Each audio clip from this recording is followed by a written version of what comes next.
Turn down Lieberman's mic.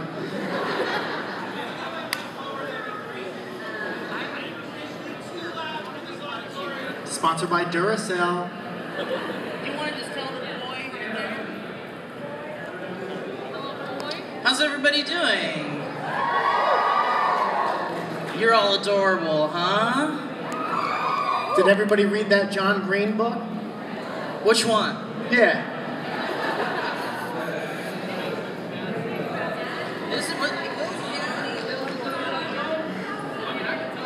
So anyway, welcome to Dynamic Banter. Hey, what's the deal with chickens? Ooh, I love them. Nope, still no. All right, cool. So thank you guys so much for coming. Please, can you give a round of applause for Mr. Mike Falzone, Mr. Steve Zaragoza, Mr. William Haynes, and Miss Ava Gordy. Cool. I am Matt Lieberman. Cool. So yeah, gang, we're here for you to do a Q&A. I highly encourage you to come tonight at 7 o'clock, right back here. We're going to be doing a meet and greet with Sourcefed hosts, all past. It's gonna be a very cluster. past. It's gonna be a clusterfuck. Yeah, but it'll be real fun. So we highly encourage you guys to come back. How many of you guys here have been to our Q&As for the last 2 years? How many people came to the Q&As for 3 years? Ooh, we got a couple. Anybody who's been coming to Sourcefed Q&As for 4 straight years? We got a few. Really? Welcome to the last one. Yeah. I bet you didn't expect to see this group up here for the last one. If you could choose, we're the Yahtzee group. They threw all of our names in a little cup and then this. Yeah. Will Haynes' mic doesn't work. There's another mic problem. Tech people. Well, you shouldn't have worn the dashiki, Will.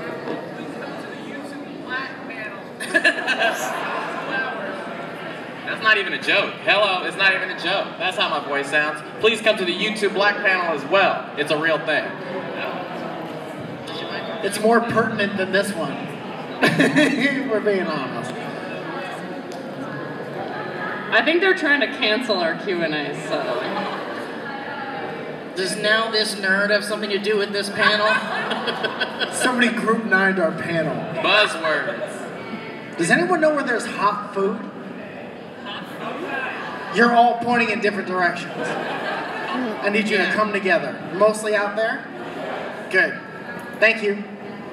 I guess I'll see you guys. We'll share. Yeah. So, if anybody has questions for us, I mean, you can like stand and I'll bring you this mic that now totally works. Cool. Awesome. All right. So, if you have questions for the panel, I'm gonna hop down here. This is way taller. Careful. Than I was gonna be. Careful. All right, is anyone filming that? Yeah. I'd just like to say before we get started that I was followed by CAA on Twitter this morning. Woo! So Someone's getting a job. Matt Lieberman getting off the stage. the first question comes via email.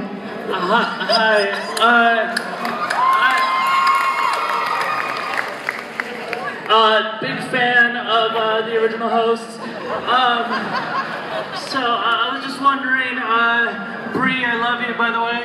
I was from the last generation. You know, maybe someone even said he was the last. We have a question here. Is that a real question? Apparently not. Apparently not. Peaky Blinders. Security? Yeah, get the running one. Better run. All right, guys. What's your name? Annie, Annie, and what's your question? my question is, how has being on Sourcefed and creating these characters and personas changed the community you enact with on YouTube? How has Sourcefed changed how you talk to fans and stuff like that? That's my question. Well, for me, I don't know if I'm much different really than what you see on screen than if you were to hang out with me in real life. So I think really it's kind of I don't know, I think we're all kind of pals, right? So I kind of talk to the community like we're pals, which I don't know if is a good thing or not. Is that a good thing? Okay, all right. People love They always say there should be like a barrier or something, but I don't. I think it's, you know, we're all pals. Why not? Fuck it. I'm your best friend. I love you, dude. No, not yet.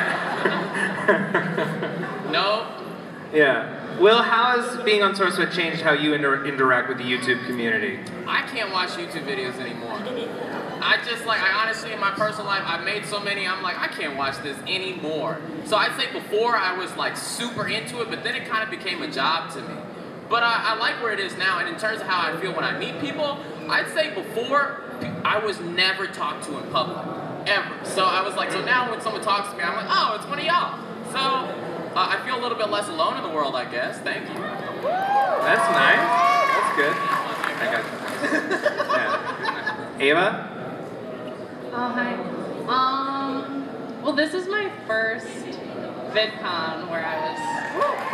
It's not my first VidCon, it's my first VidCon where I was part of Sourcefed. Sorry, I didn't finish my sentence fast enough. What's Sourcefed?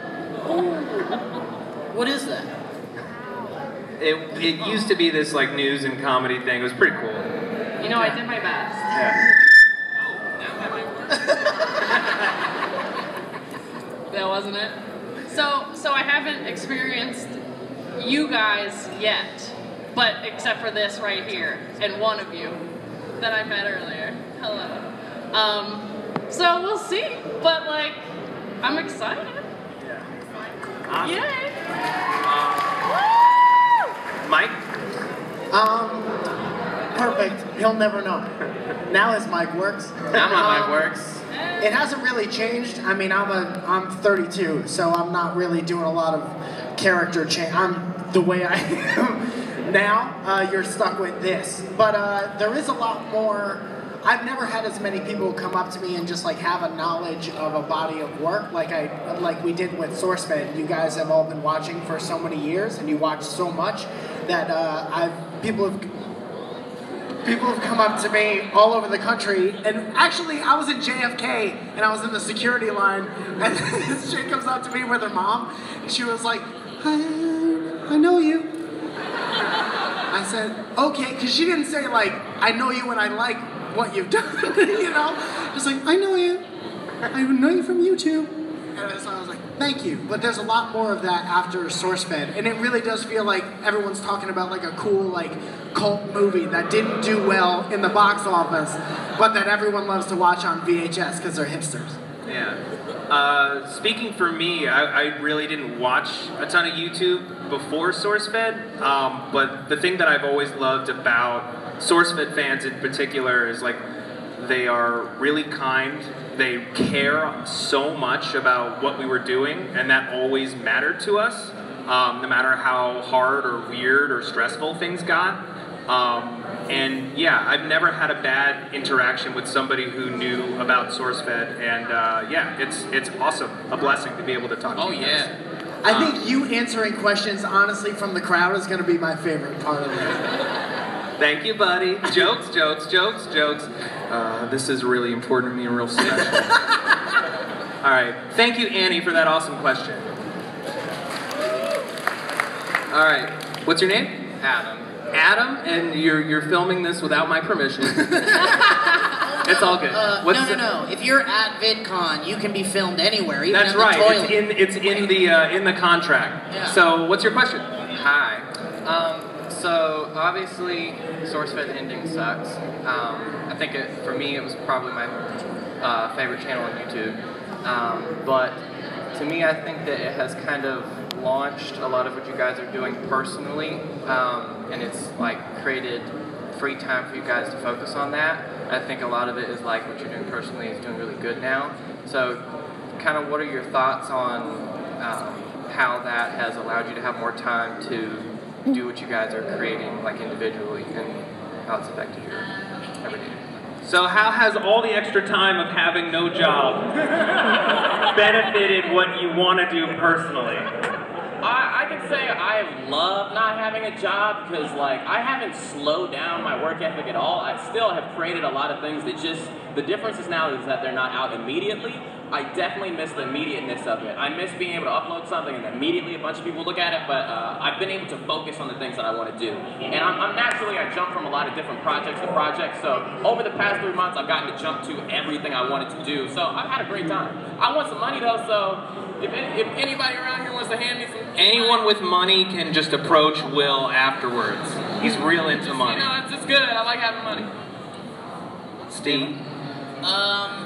I mean, I was kind of part-time at Sourcefed in the end anyway, so I kind of had a taste of kind of the like, a little more time to do stuff world, and Freelance, yeah, a lot of freelance stuff. I'm popping up on a lot of random stuff coming up, which is fun. Thank you very much. Thank you, Mom, for that. You know, I mean, I get to focus more on the podcasts, which I love very much, and I love working with this boy more. And you know, I don't know. I think it's bittersweet that we're no longer like a daily video production thing. And what I miss the most is kind of just the audience interaction more than anything. But I think things are gonna pick up soon with more future stuff. Sourcefed's coming back. Yeah. Okay, it's not. It's not coming back. I took all my free time and I got 2 jobs immediately. Woo!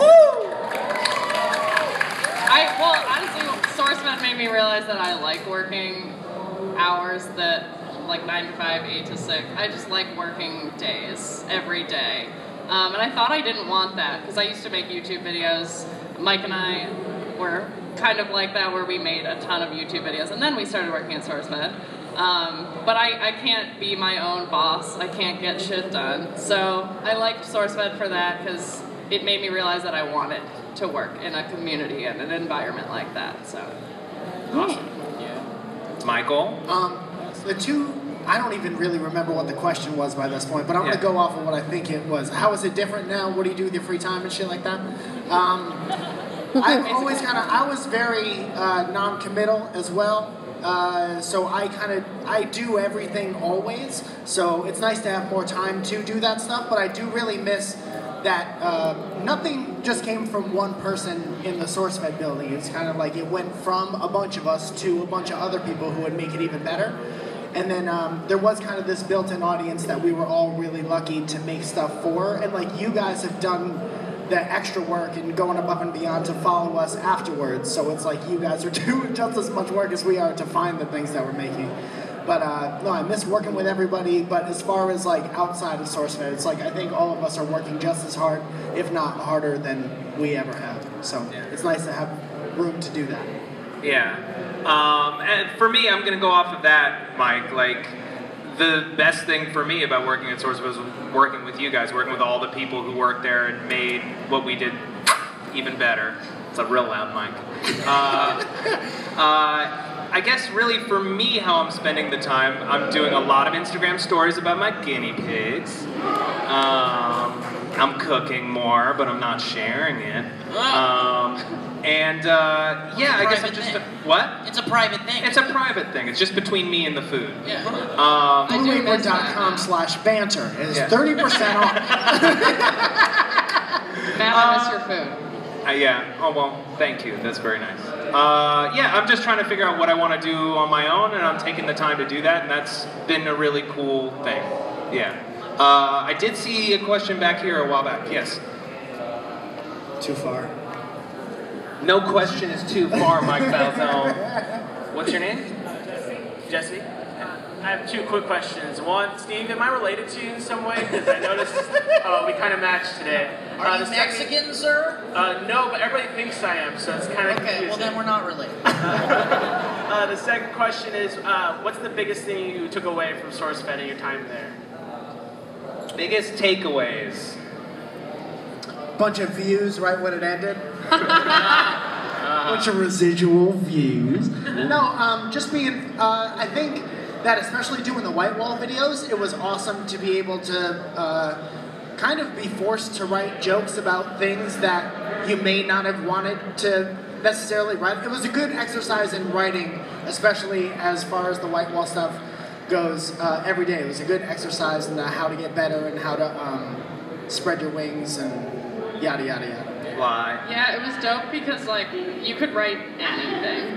Like most ideas did not get turned down. Yeah. And where, you know, like other jobs that I've worked at, that is not the case. So it was made me way more creative and like, yeah, it was just nice to be able to basically do anything and have the team that could make that happen for you. Like, you don't have that many people working most other places, so just to have everybody on your side, like editors, production, just to put your stupid idea out on the internet was the best part of it. Yeah, they really did not say no. Like the only 2 ideas they said no to, and one of them was when I wanted to dress up like a police officer and just shoot people. And they were like, that's just not the one. Really? They turned that down? I was like, that's not the one.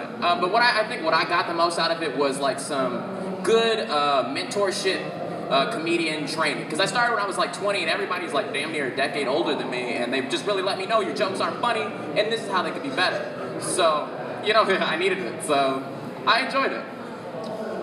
For me personally, I kind of, not to bring it too down, but I was kind of used to a lot of failure in life, and then coming into, thank you, coming into Sourcefed, Phil DeFranco giving me a chance and giving me a stage and kind of just shoving me in front of his massive audience, it kind of like showed me that my weird shit is acceptable and people like it and they like me, and I really took away that. Like, I took away the fact that, like, oh man, I'm not just like this weirdo that like people are annoyed by and don't want to be around, and it kind of like it made me feel like I was a more loved person, yeah, on a personal level, and then on a professional level, I learned so much, and I worked with so many great people and learned so much from every single one of them, that I have this kind of knowledge base of stuff that I would have never learned or seen or known had I not been a part of that amazing thing that was Sourcefed. So I think one of the really cool things where you can even just watch, especially with Ava, it's like with so many funny people in one building, it's you kind of have to like fight for your, not fight, but like work really hard for your spot and to find your voice, your comedic voice, and and like carve out your own spots, you know. And we watched, I watched you have jokes cut out of stuff just because they were said too quietly, because you're not sure, like, what am I doing here? But then you can watch all your videos by the end, and it's like Ava definitely has a comedic voice, and the same thing goes with everybody. yeah, I think the progression of each host, you can see that from the very beginning they're trying their hardest to be professional and make it work and try to convey just kind of like a professionalism, but then you can slowly see them becoming more comfortable and kind of like not losing professionalism, but kind of like becoming more themselves. I mean, you could definitely look at the beginning of everyone's start on the channel and see kind of like an awkward, afraid, kind of like, I don't know what I'm doing type person, and then you go to the very end, and then we actually got to completely be ourselves. And that's a very lucky thing in the industry in general. I mean, you're forced, I've done so many jobs where they force you to act a certain way and do a certain thing and read these dumb lines, and at Sourcefed, they like actually let us, like Ava said, say whatever the hell we wanted most of the time, and we got to like open the fuck up, like, and that was unique and amazing.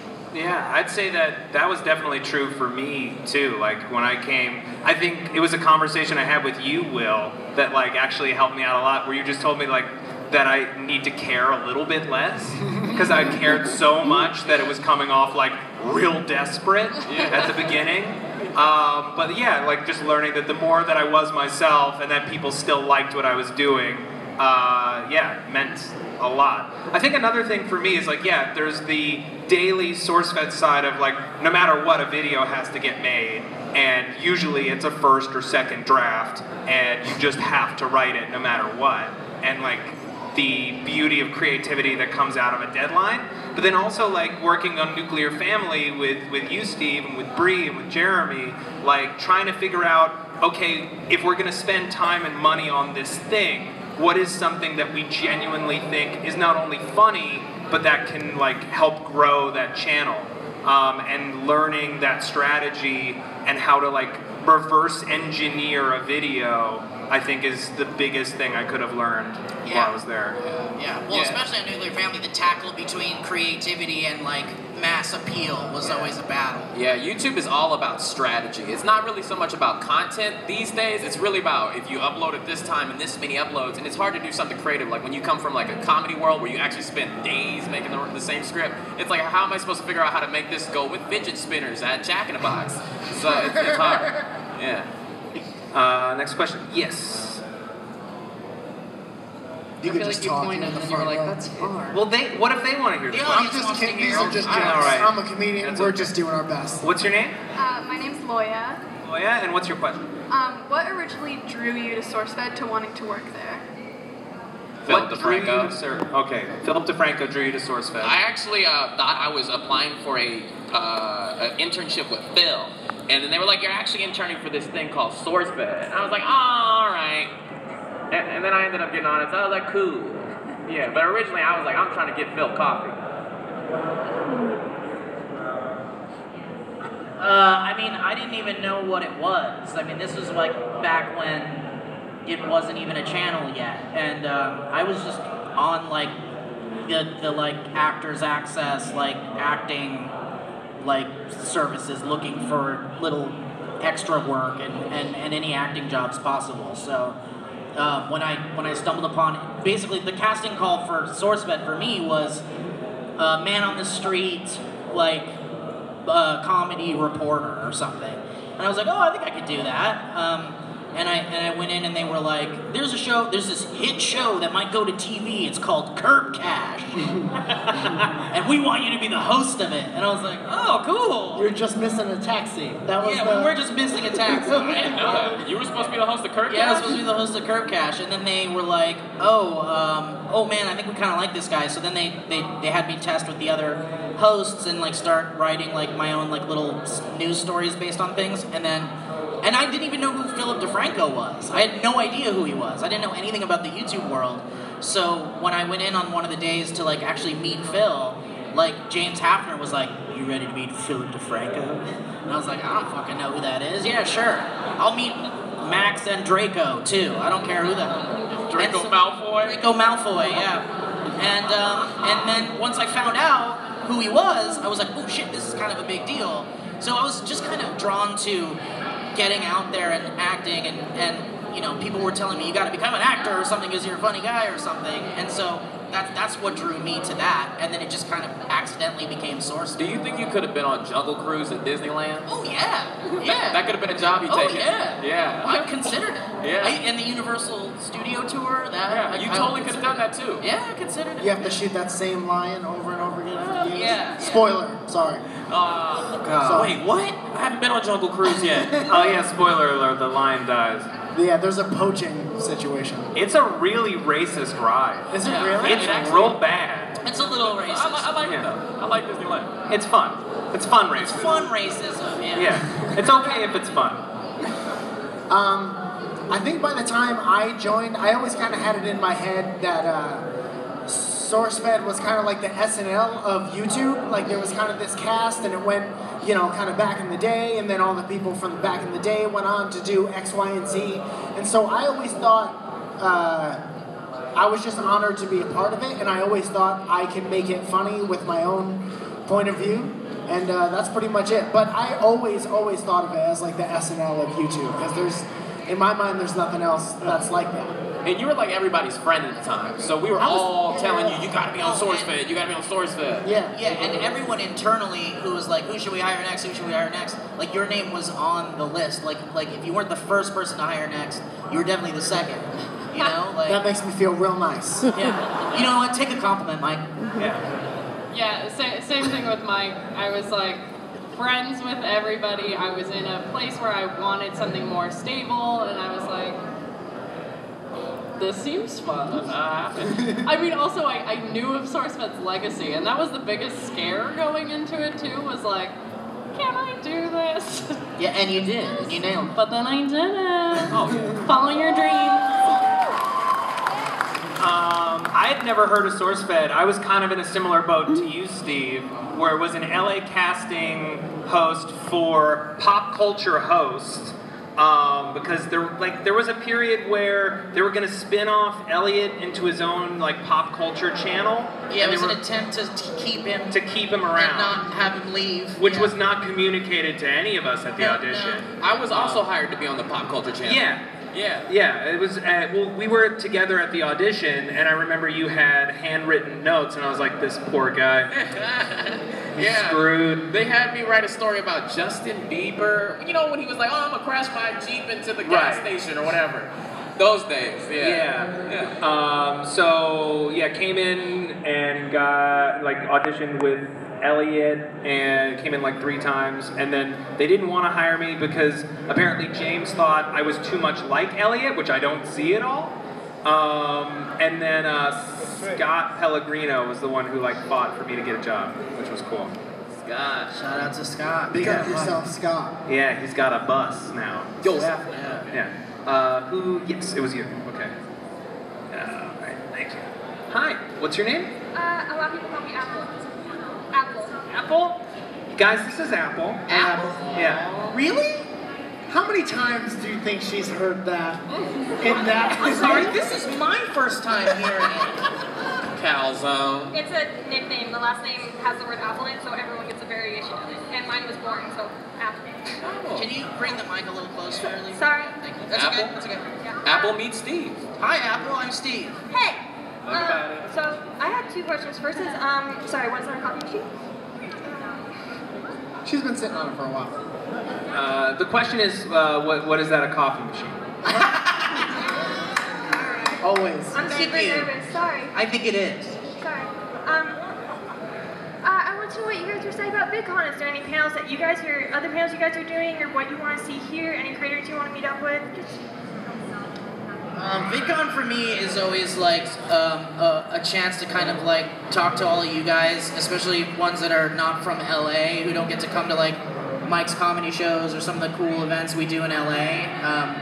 So I definitely look forward to that every year, but definitely more than that, it's these intense friendships that I've created over the years with Joe and Lee and Elliot and more, and Will, and everyone up here, obviously. And so I very much look forward to all of us kind of being in a hotel room together and just kind of shooting the shit and just kind of reminiscing about the old days and kind of just getting the band back together, sort of a situation. And the same goes for other creators also. Last night, Steve's Nintendo Switch wouldn't hook up to the TV, so he called the people in the building and said, "You gotta get a guy up here on the HDMI."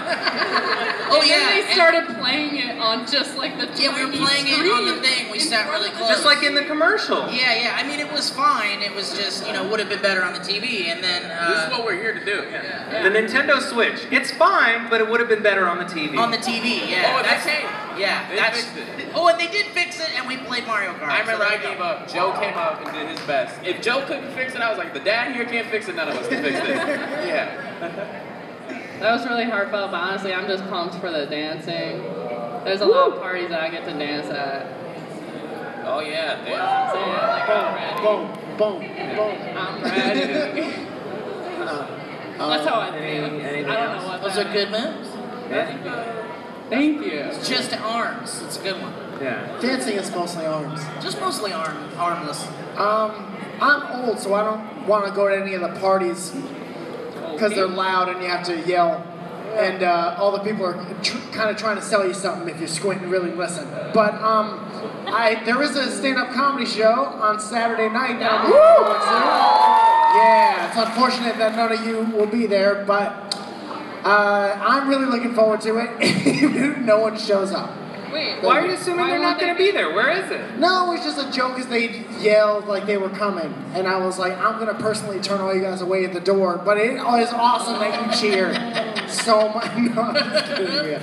I look forward to seeing you guys Saturday if that's what you feel like doing. It's probably conflicting with something that is very really fun, dance related. Jason Derulo on stage. The return of Jason Derulo. Spandy Andy's performing.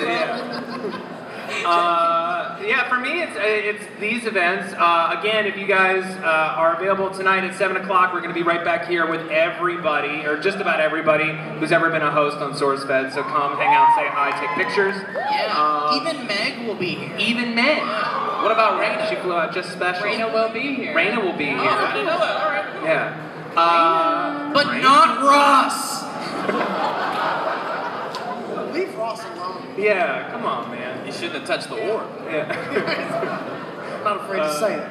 Yeah, for me, I'm a big nerd, and I teach a YouTube class, so I'm just going to be going upstairs and attending all those industry classes, because that's fun. Nerd. Yes. Ooh, statistics. It's real fascinating, Mike. And when the line goes like this, you're doing good. When the line goes like this, they come in and buy it and cancel it. And when the ball is wheel big, that means you're doing wheel good. When your stack of money looks like this, your videos are doing pretty good. Who did I get? That's real. Oh, I'm Katie. I've been watching since like the first day, and my favorite skit is the Benjamin Franklin Time Traveler. Thank you. I have two questions. What is your favorite skit, and how much fun was it to film the musical episode? Oh man, the musical episode of Benjamin Franklin was like kind of like a dream come true, because I love musicals and I love Benjamin Franklin Time Traveler and I love everyone who was in it, and even those who weren't in it, unfortunately. I really wanted Will to be Gandhi again. Oh, again, yeah. Yeah, again, but you know, like schedules and people be like was your thing. So, it was so much fun because writing that musical piece and getting John Cozart and Megan Tonjes and Ava to choreograph and Darren to produce the track and really choreographed everyone that. singing and having a good time. It was like getting all of my favorite people back together and to do like one last big fun thing. It was like other a than the live marathon stream. day. Oh yeah, I wasn't in that shit. I know, it sucks. I really wanted you in it, but Steve got all of his friends in it. yeah, every single one of Every my single one of his real greatest friends. Best and most important I friends. wasn't in that. I was mad about that 6 months ago, but didn't tell anybody. I think my favorite sketch is, man, it's hard to choose. I really, really like most of the things we did on Nuclear Family. I really loved doing Santa Steve because it involved everybody. And it was really a chance to make everyone as uncomfortable as I possibly could. And yeah, I mean, and it featured everybody, which is always a good thing. Yeah. Love. Anybody else? Anybody else, like, let's just expand it to, like, favorite thing you got to make? I was always a huge fan of when me and Steve would get to make everybody laugh. Me and Steve make coworkers laugh.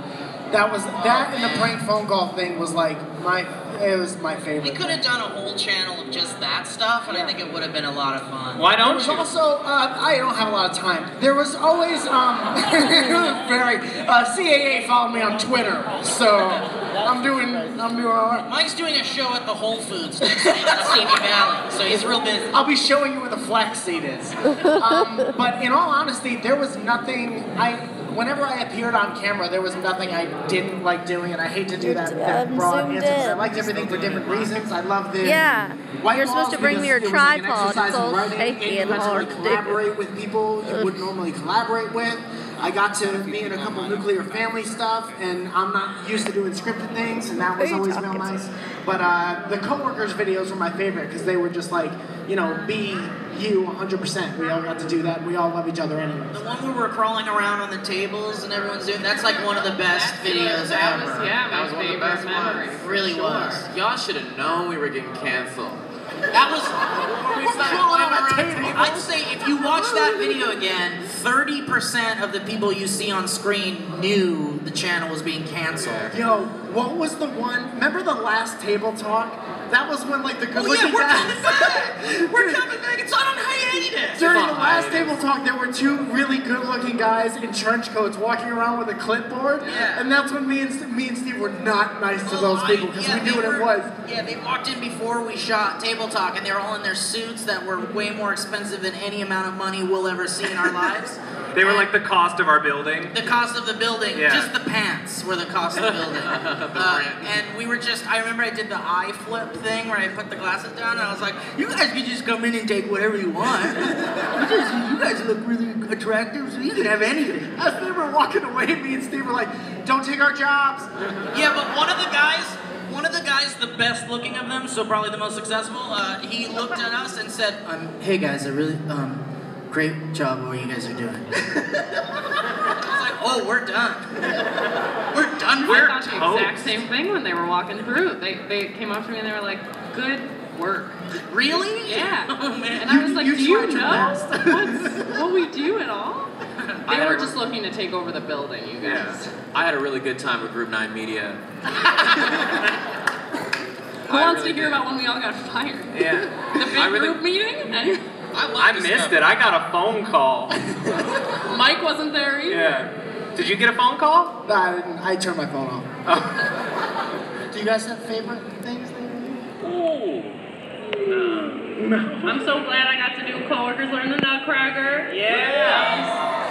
Thank you. That was a dream come true. It was very awesome to get to combine my passions and my friends and make a fun little joke of it. It's good. I wanted to do that one, but I'm too fat. I got Steve an XXL leotard. Did you really? Yes, I ordered you one. What happened? I don't know. They You took didn't it. show up. They took it. They took it with everything else. It's hanging up in the good-looking guy's office, right? And he's like, someday I'll be able to fit into this. It was beautiful. It was pink and white. Really? Yes. It would have been gorge. I liked a lot of things. I really did like talking about the news. That just happened to be, like in my home, my mom wakes up every morning and watches the news and gives that snarky commentary on it. So it's a part of my life growing up to watch the news and talk about it. So that was definitely my favorite part of it. And like also, I really did like working for Discovery. They even had me do stuff. They had me on TV on Shark Week and all. It felt nice to finally be a part of a big organization like that, and really getting to do anything about the news was my favorite part. Do you remember when we went to South by and we did like the Gillette thing? Yes, I was really cool. You may not recall, I was having an allergy attack that whole time. There's like something in Texas with the trees. Cedarwood or something. Yeah, whatever. So they were like, all right, now get on this VR machine that we go, and I'm like, yeah, we were having a weird me and Phil are on a VR machine. Yeah, it was fun. It was a lot of fun.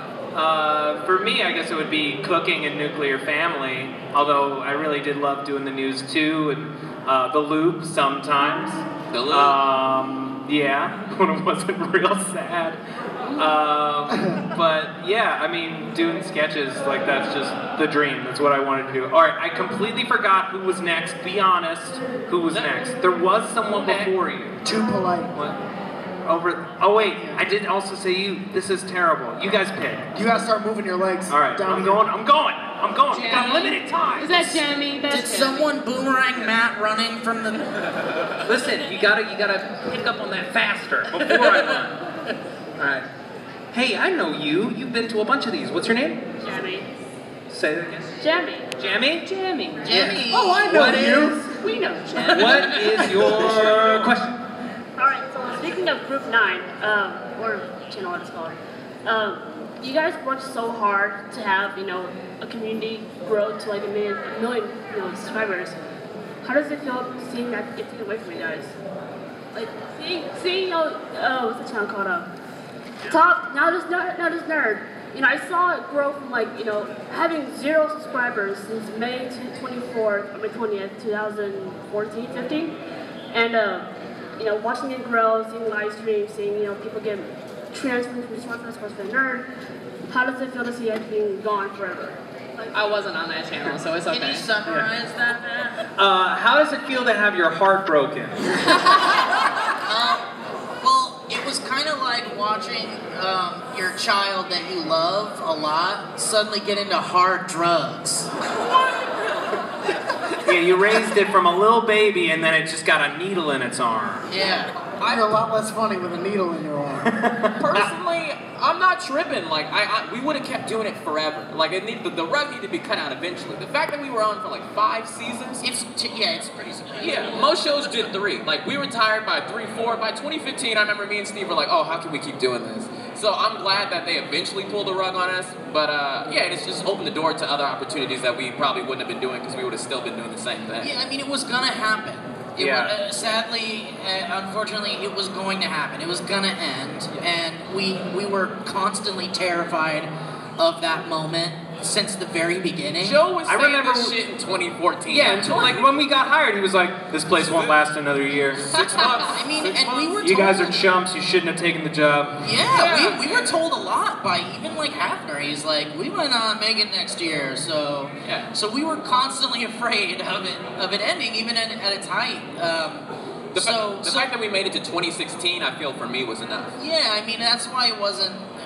It was very sad and bittersweet, but it wasn't as shocking when it was like, all right, we're done. Because it was like, here it is. Like, we've been waiting. Yeah. You know, not actually waiting, but we were afraid of it, the imminent end. Yeah. And it happened. So. Things that are that fun, especially in entertainment, they don't normally last as long as they did. And it was the most fun paycheck. I don't want to speak for everybody, but it was the most fun paycheck that I've ever collected. It's just like, go hang out with your friends, try to make them laugh, and then go home and collect a paycheck. I think the way it was rolled out was probably just the shittiest business decision that I've ever seen in my life. But that's not like, it has nothing to do with me. It has nothing personally to do with anybody here. It's just like watching somebody else make a mistake. You're like, it's gonna be a mistake, you'll see. But aside from that, like none of us are arrested in development as far as like, we wish every day that we were back there. We are happy, like raise your hand, how many of you still follow people from Sourcefed and Sourcefed Nerd? Okay. Thank you guys so much. So, thank you. Yeah, thank you. And that's all we ever wanted. We were more upset for you guys than we were for us. Yeah, I would agree with that. Oh yeah. Ava, you want to weigh in? Yeah, we're not giving up. Like, stuff is still happening. Right, like the saddest part was like not being able to see everybody all the time, but I still see everybody all the time.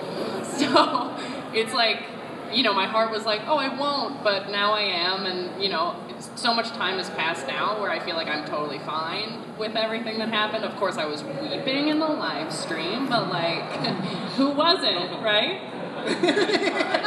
Yeah. We don't get paid to hang out anymore.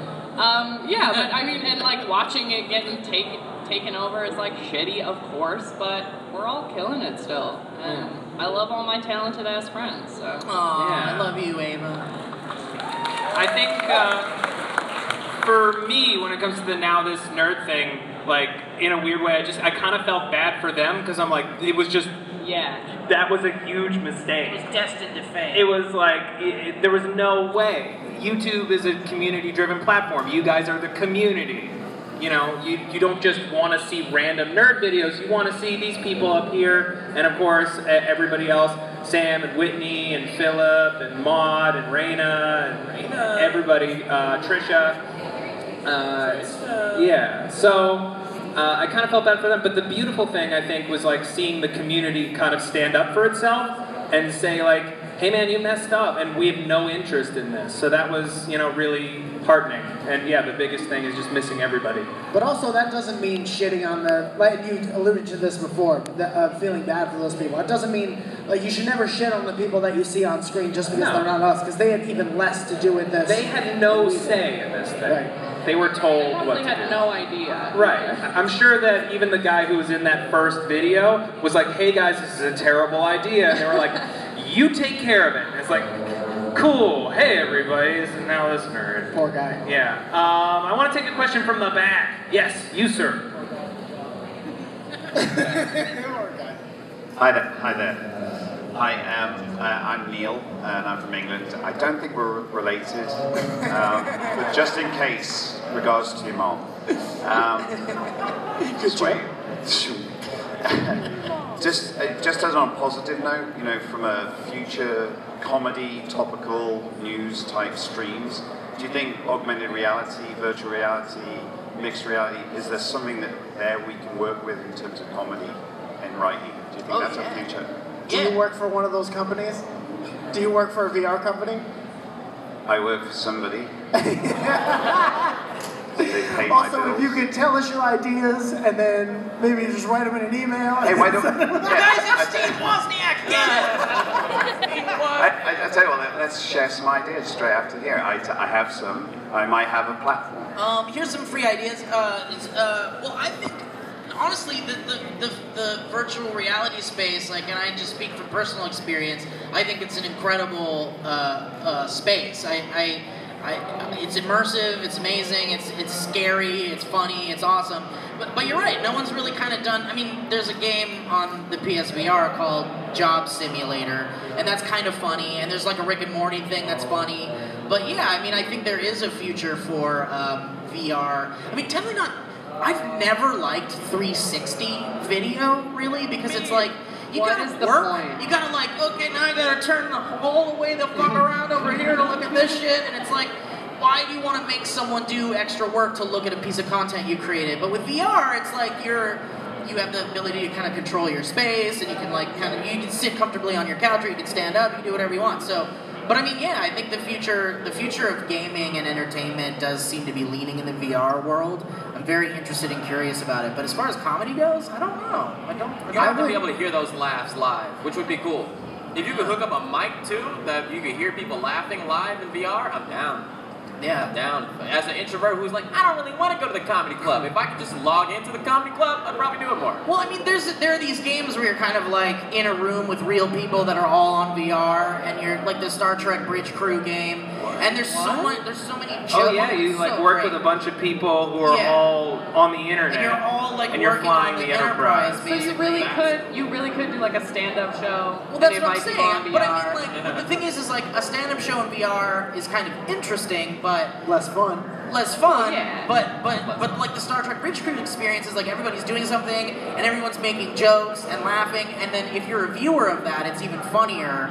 So there's kind of like there's something to be said about maybe like an improvisational type like virtual reality space. I think also you're talking about like interaction, like being able to interact with something. Like I remember when we were playing I Expect You to Die, we were laughing hysterically because it was just really fun to play. Very and I fun, think yeah. maybe comedy can just be derived from a really fun experience that leads you to do funny things. Yeah, just get funny people, like legitimately funny people involved in your like serious thing, and I'm sure something funny would come from it. Ever since these ideas started coming out, I've always wanted to set up some kind of a VR at the table with me and Steve while we're doing dynamic banter, just so you could feel like you're the third person at the table and sitting down, you can look back and forth and like whatever.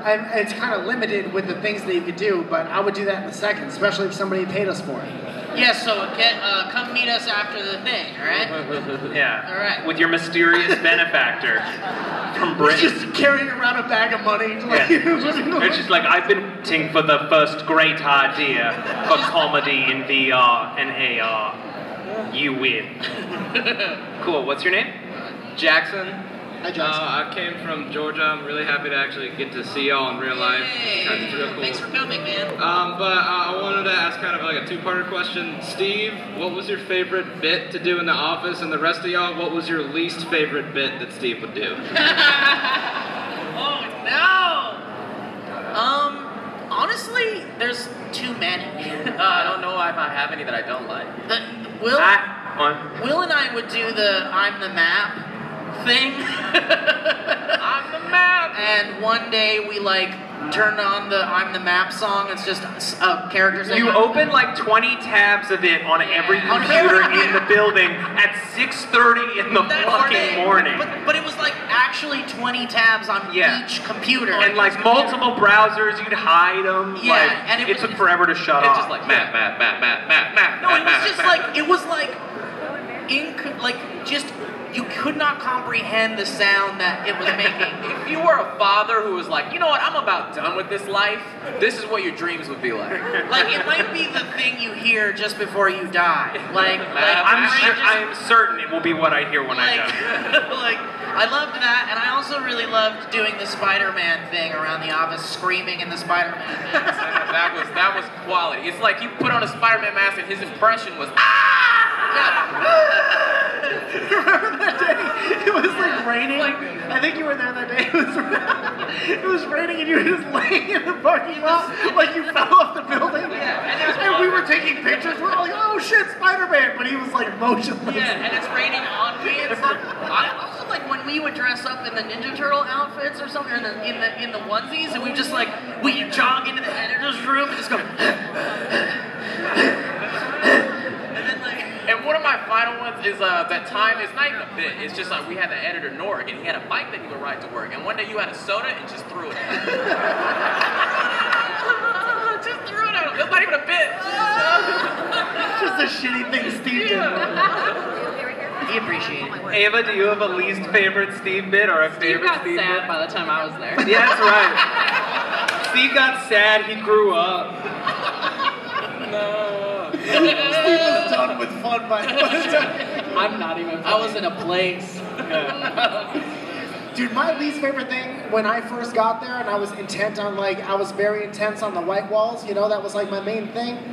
Dude, Steve, I love you like a brother, you know that. But whenever Steve feels like watching something on the computer, there's no oh, there might be other people trying to do other things around here. It's always like, this is on, it's the loudest it can possibly be, and fuck whatever you're doing because it doesn't matter. And I remember a couple days where you'll burp and scream as loud as you can, and that I'm fine with all that because that's part of being your friend.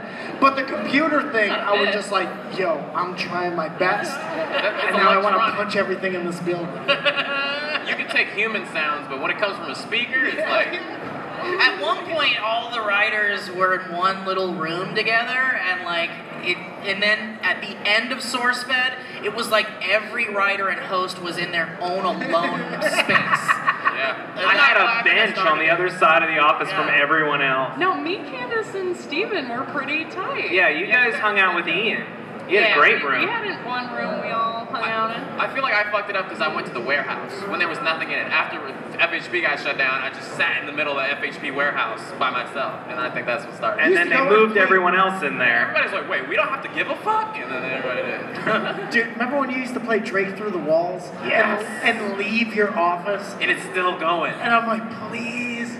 Hey man, do you remember when you took that room that was for everybody and made it your office? Yeah. It looked like your bedroom in there. And then I was like, you know what, I want to do a rap career, so then I would just be rapping in the room. There was food maybe molding in there. Oh yeah. I mean, absolutely. Shit. Oh, not maybe. Not maybe. Not maybe. Check under the couch. Definitely. All right, I think we have time for two more questions. Your hand was the first one that I saw.